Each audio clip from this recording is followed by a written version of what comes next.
El cuento de la criada es sin duda una tortura. Y no es porque sea una mala serie. Es porque cada capítulo es una daga que muestra atrocidades que muchas mujeres han tenido que vivir a lo largo de la historia y siguen viviendo hoy en día en diferentes partes del mundo. Un show que si quieres ver, sin duda tienes que tener un estómago muy fuerte. En especial si eres mujer.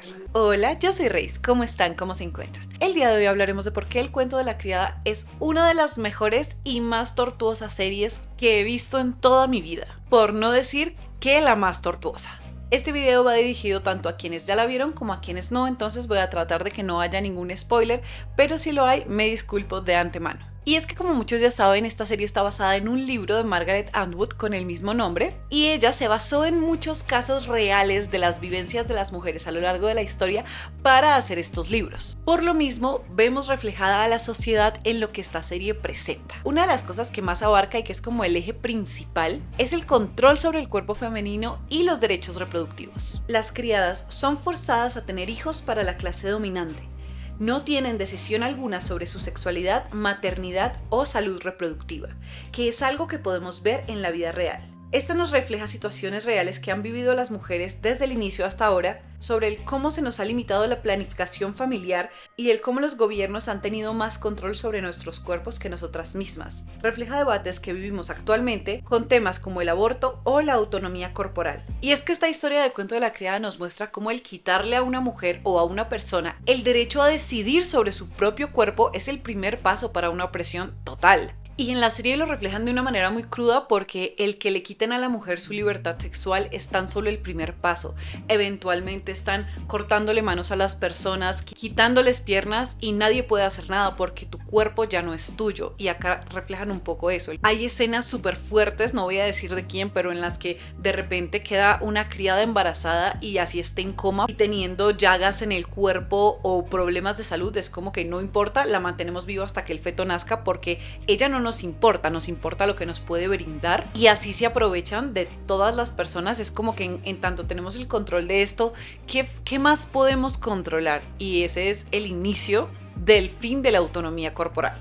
Habla mucho también de la religión como herramienta de opresión. Gilead es una interpretación radical de textos bíblicos que han justificado la esclavitud sexual y la violencia. Esta crítica, como muchos gobiernos y movimientos extremistas, han usado la religión para controlar, castigar o silenciar mujeres y minorías. Nos invita a reflexionar sobre la separación entre religión y Estado. Estos son los peligros de mezclar fe con poder absoluto. Y es que no es un secreto para nadie que en nombre de la religión se han privado de muchísimos derechos a las mujeres y a las personas. Lejos de cumplir un poco las cosas positivas que dicen ciertas religiones de dar amor al prójimo y de ser comprensivo y bueno con las personas alrededor, toman como lo más dañino y los gobiernos lo han utilizado para arrastrar a quienes no hacen lo que ellos quieren exactamente, lo han utilizado como control hacia las personas, mientras ellos mismos no lo cumplen, que es algo que podemos ver por ejemplo ahorita con Donald Trump, que es un presidente que subió al poder un poco con no, es que la familia tradicional y los valores y no al aborto, pero es como hey, eres una persona que ha abusado de mujeres, que ha abusado de tus empleados, un delincuente que tiene hijos fuera del matrimonio, que engaña a su esposa, pero es como que cuando nos conviene lo usamos. Y acá, por lo menos en mi país, muchas iglesias estaban apoyando la candidatura de Trump porque abogaba los valores tradicionales y pues estos no son valores tradicionales. Incluso acá en la serie lo vemos mucho, que es como que los hombres que están al poder son así tal cual, es como que no tienes que regirte bajo Dios y bajo lo que está correcto, y luego los vemos abusar de personas, ir a prostíbulos y es como que, ok, o sea, si quieres abogar por Dios o quieres abogar por ti mismo en nombre de Dios. Trata también la pérdida de la identidad y la deshumanización. Las criadas pierden sus nombres y son privadas de su pasado. Son renombradas como de y el nombre del comandante como propiedad. O sea, un poquito como el hecho de que también las esposas tengan el nombre como del marido y pierdan un poquito como su origen. O sea, es como que aquí las criadas son de Fred, de tal, de otro, pero nunca tienen un nombre de ellas que las haga identificarse como seres humanos, siempre son de alguien. También se relaciona con la trata de personas, la esclavitud moderna y con prácticas sociales que despojan a las mujeres de su autonomía.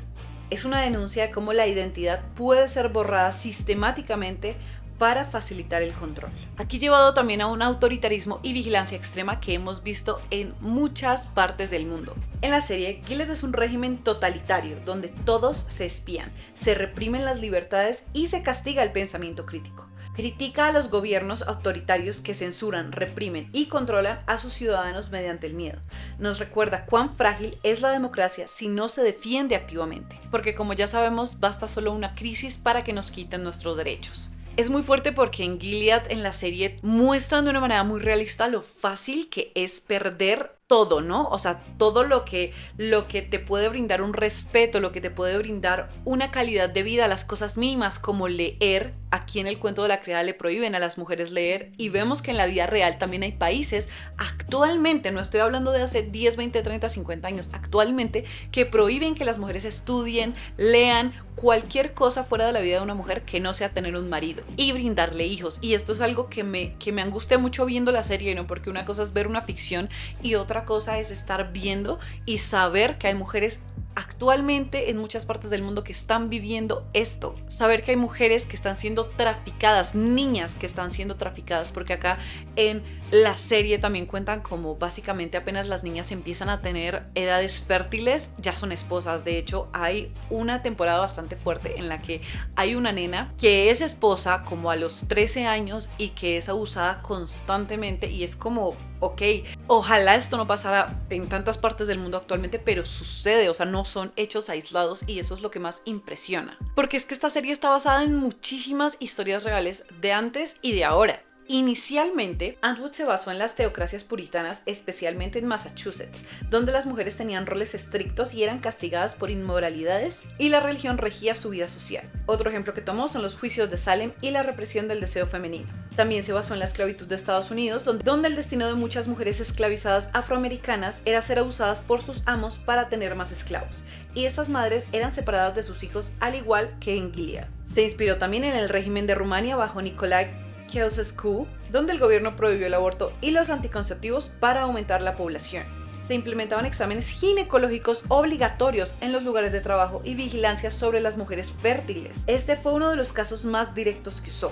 También inspirada en la represión nazi y la figura de las madres arias, mujeres seleccionadas por su pureza para tener los hijos del régimen. También madres e hijas robadas de las dictaduras de Argentina y España, internamientos forzados como los de Canadá, donde mujeres indígenas eran separadas de su familia, internadas y esterilizadas a la fuerza, y por supuesto lo que sucede en la República Islámica. El 1% de lo que el cuento de la criada plantea es ficción, el 99% extra es realidad. También trabaja algo muy interesante sobre el clasismo y las jerarquías entre las mismas mujeres. Las esposas, las martas, las criadas, todas son mujeres, pero sus roles y derechos están estrictamente jerarquizados. Esto refleja cómo incluso dentro del feminismo y la lucha por la igualdad existen muchas desigualdades por clase, raza y rol social. Una crítica interna que nos dice no basta con ser mujer, también hay que luchar por todas las mujeres. Habla también de la manipulación psicológica y el trauma, con criadas adoctrinadas, humilladas y forzadas a traicionarse entre sí, creando un trauma psicológico brutal y constante, abordando el tema post-abuso, la violencia institucional y adoctrinamiento. Muestra cómo el poder no solo actúa sobre el cuerpo, sino también sobre la mente. Y nos lleva a plantearnos una resistencia y sororidad. A pesar de todo, muchas mujeres en Gilead resisten, se ayudan, se protegen y se rebelan. Es un canto a la fuerza colectiva, al feminismo y a la necesidad de organizarnos frente a las injusticias.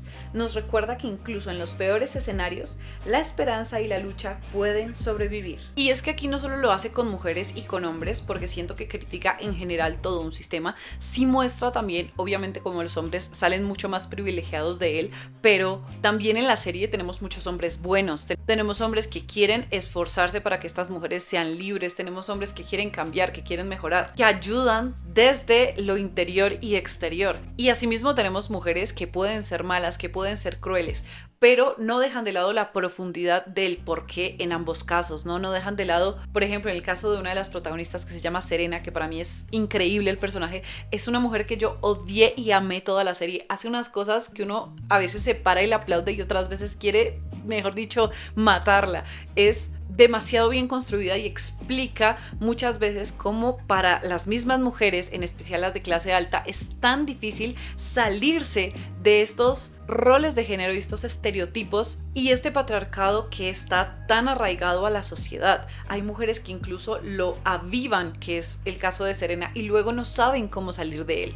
Y por supuesto hay personajes maravillosos como nuestra protagonista June y todas las criadas, que cada una tiene una historia fuertísima, todas son tan diferentes. Hay algo que también toca mucho, que es el tema de la homosexualidad. Se les llama acá traidores de género, y también esto es como súper juzgado, y vemos que hoy en día sigue siendo así en muchos países, en países grandes como lo es Estados Unidos en este momento, que están silenciando a las comunidades LGBTI, a los negros, a las mujeres, silenciando el mismo libro del cuento de la criada, prohibiéndolo. El control de los medios también es algo que tocan mucho y es muy importante ahí y en la vida real. Creo que esta serie realmente abarca lo frágil que es la sociedad y lo fácil que es perder todos nuestros derechos, con personajes lejos de ser perfectos pero bastante complejos y realistas. Una de las productoras es la misma protagonista y yo es que ya la adoro. Hay bastantes especulaciones sobre ella porque su familia es ciencióloga, ella creció un poquito en ese ambiente, entonces todos dicen como no, pero ella también hace parte de esta secta. Ella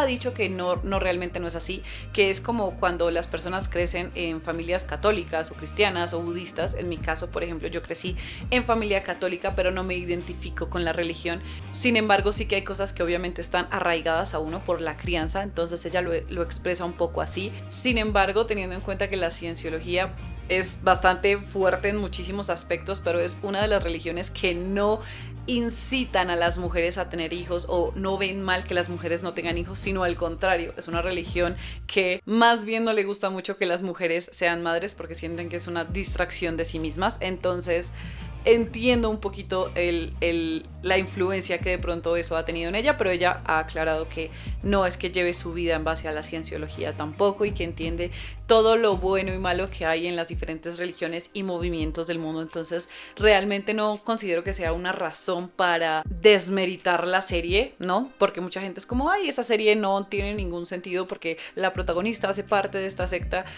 Y bueno, creo que a los ojos externos casi cualquier religión podría parecer una secta. No justifica las cosas malas que haya o no hecho la cienciología. Ella tampoco la ha hecho nunca, pero tampoco creo que lo justifique de cualquier religión, que sabemos que tanto tienen cosas buenas como cosas súper turbias. Entonces creo que más allá de eso no le quita ningún mérito a la serie, que es basada en unos libros que pues no escribió la protagonista, escribió Margaret Atwood. Entonces creo que la gente se ha pegado un poquito de eso para silenciar el programa y no creo que sea correcto tampoco. Creo que hay que ver el panorama un poquito más amplio. Ustedes cuéntenme, ¿ya vieron esta serie? Ahorita sale la nueva temporada y estoy bastante emocionada. Cuando termine toda la temporada sacaré el review de ella, de esta sexta y final. Entonces estoy bastante ansiosa y angustiada por ello. A ustedes muchísimas gracias por estar acá viendo este video. Si les gustó, no olviden suscribirse y dar like, así estamos siempre conectados. Y nos vemos muy pronto. Les mando un abrazo enorme.